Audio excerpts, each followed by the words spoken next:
श्री स्वामी समर्थ. नमस्कार सर्वांना. श्री स्वामी समर्थ कृपा या माझ्या मराठी यूट्यूब चॅनलवर सर्वांचं मनापासून खूप खूप स्वागत. उद्यापासून शारदीय नवरात्रीला सुरुवात होत आहे. यंदा 22 सप्टेंबर ते 1 ऑक्टोबर असे 10 दिवस आपल्याला देवीची सेवा करण्यासाठी मिळालेले आहेत. नवरात्रीच्या काळामध्ये आपण देवीच्या 9 रूपांची पूजा करत असतो. आपापल्या कुळाचाराप्रमाणे देवीची उपासना करत असतो. पण बघा, नवरात्रीमध्ये तुम्ही उपवास नाही केला तरी चालेल, कारण उपवास म्हणजे काय तर अन्नाचा त्याग करणं. बघा, नवरात्रीमध्ये तुम्ही उपवास करा किंवा नका करू, घटस्थापना करा किंवा नका करू, अखंड दिवा जरी नाही लावला तरी चालेल, पण आपल्या कुळदेवीची सेवा मात्र नक्की करा. चुकूनही सेवा करायला चुकवू नका. बघा, नवरात्रीमध्ये आपल्याला आपल्या कुळदेवीच्या काय काय सेवा करायच्या असतात. तर घरामध्ये होम हवन करायचं, देवीच्या मूर्तीवर किंवा टाकावर कुंकुमार्चन करायचं, देवीची ओटी भरायची, कन्यापूजन करायचं, दुर्गा सप्तशतीचं पठण करायचं. परंतु या सर्वच सेवा करणं प्रत्येक स्त्रीला करणं शक्य होतं असं नाही, कारण आपण संसारिक माणसं आहोत. हल्ली स्त्रिया नोकरी करून घर सांभाळतात, त्यामुळे घरातील जबाबदाऱ्या असतात, घरात लहान मुलं असतात. घर, नोकरी, लहान मुलं सांभाळून सेवा करणं शक्य होत नाही. नवरात्रीच्या या काळात आपल्या घरामध्ये दुर्गा सप्तशती या ग्रंथाचे 14 पाठ करावेत अशी प्रत्येकाची इच्छा असते. पण प्रत्येकाची ही इच्छा पूर्ण होतेच असं नाही. तर ज्यांना दुर्गा सप्तशती या ग्रंथाचं पठण करणं शक्य नाही, त्यांनी या नवरात्रीच्या काळात कोणती सेवा करावी हे मी आज या व्हिडिओमध्ये तुम्हाला सांगणार आहे. व्हिडिओ शेवटपर्यंत पहा, म्हणजे सर्व माहिती तुमच्यापर्यंत पोहोचेल. चॅनलवर नवीन असाल, माझे व्हिडिओ पहिल्यांदाच पाहत असाल तर चॅनलला सबस्क्राईब करा. तर ज्यांना या नवरात्रीत दुर्गा सप्तशती या ग्रंथाचं पठण करणं शक्य नाही, त्यांनी सिद्धकुंजिका स्तोत्राचं पठण करायचं आहे. सिद्धकुंजिका स्तोत्राचं पठण केल्याने काय होतं, तर सिद्धकुंजिका स्तोत्राचं पठण केल्याने मन, शरीर आणि आत्मा शुद्ध होतो. आपल्या हातून जी काही नकारात्मक कर्म घडलेली असतात, जी काही छोटी मोठी पापं घडलेली असतात, त्याचे जे काही वाईट परिणाम आपल्यावर होत असतात, सिद्धकुंजिका स्तोत्राच्या पठणाने हे वाईट परिणाम दूर होण्यास मदत होते.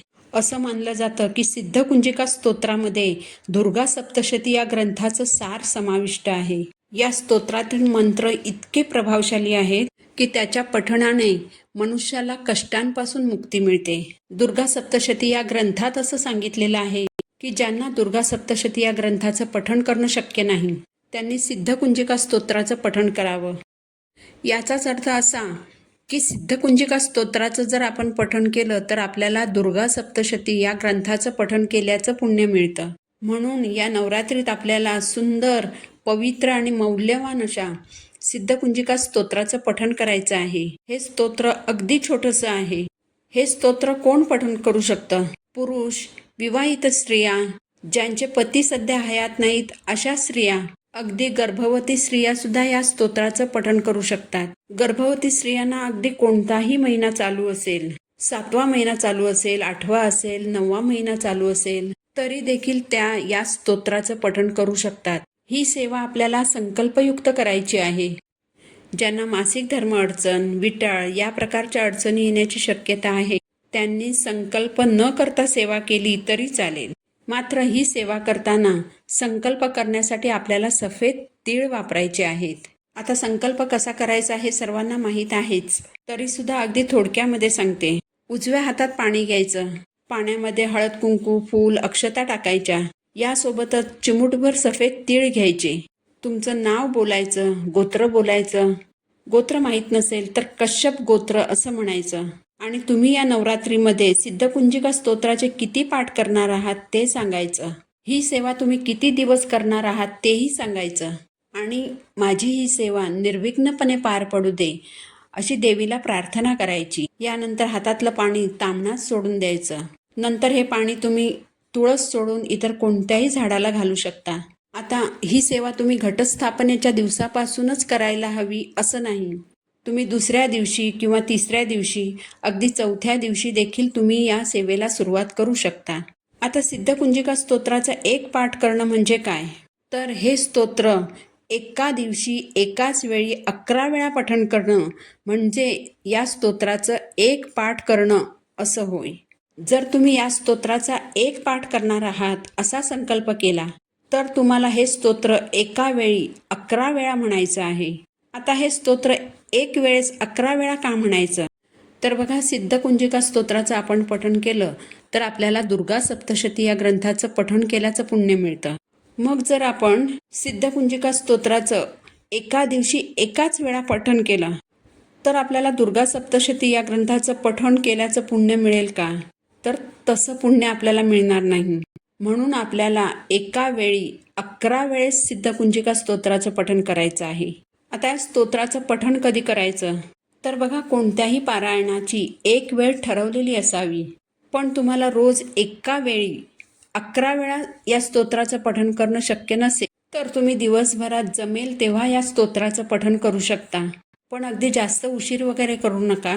संध्याकाळी 7 वाजायच्या आत या स्तोत्राचं पठण करा. तुमच्याकडे जर सिद्धकुंजिका स्तोत्र नसेल तर तुम्ही गुगलवर सर्च करा, यूट्यूबवर लावा आणि त्यासोबतच तुम्ही पठण करा. या स्तोत्राचं पठण करताना स्वतःचा आवाज स्वतःला ऐकू येईल इतपत मोठ्याने वाचन करा. आता या स्तोत्राचं पठण करताना आपल्याला कोणत्या नियमांचं पालन करायचं आहे? तर बघा, यासाठी काही फार कडक नियम नाहीत. मात्र या स्तोत्राचं पठण करताना आपल्याला ब्रह्मचर्याचं पालन करायचं आहे. मांसाहार अजिबातच करायचा नाही. शक्य झालं तर परान्न खाणं टाळायचं आहे. म्हणजेच दुसऱ्याच्या घरात शिजलेलं अन्न खायचं नाही. बघा, जर तुम्ही मेसमध्ये जेवत असाल, हॉटेलमध्ये, कॅन्टीनमध्ये जेवत असाल तर ते जेवण तुम्ही तुमच्या पैशाने विकत घेऊन जेवणार आहात. त्यामुळे ते जेवण तुम्ही जेवू शकता, ते परान्न समजलं जात नाही.